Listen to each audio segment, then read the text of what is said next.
utang nito, ngunit pinigilan siya ng katwiran. Sa huli, pinatawad ni Miss Emalin ang buhay ni Honey.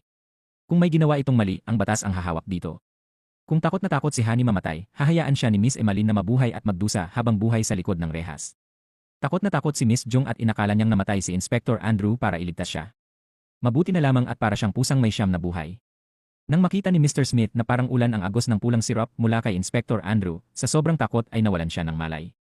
Pinakalma ni Inspector Andrew si Miss Jung at sinabing pulang pawis lamang iyon. Pagkatapos ng kaso, isinapubliko ng Department of Education ang balita. Lahat ng baluktot na account na nanira sa guro ay permanenteng naban. Isa na namang paaralan ang nalinis dahil sa Education Protection Agency, ngunit maraming tao ang hindi iyon nakita sa ganoong paraan. Hinalungkat nila ang nakaraan ni Inspector Andrew at ng kanyang fiancé. Maging ang kanyang father-in-law na si Robert ay nadamay. Nagdaos ng press conference ang mga kalaban upang ibunyag ang kanilang mga pagkakakilanlan. Inakusahan nila sina Inspector Andrew at Robert na itinayo ang Education Protection Agency para lamang targetin ang mga estudyante. Sinabi nilang ginagamit nila ang pampublikong tungkulin para sa personal na paghihiganti. Kinabukasan ng umaga, nakatanggap si Mr. Smith ng liham ng paghingi ng tulong mula sa isang foreign language school.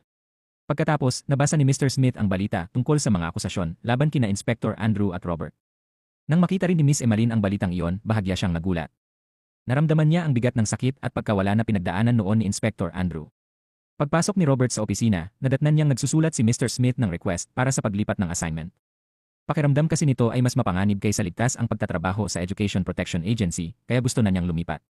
Ngunit alam ni Robert kung gaano kahirap makahanap ng mahuhusay na tauhan, kaya wala siyang balak na basta na lang itong pakawalan.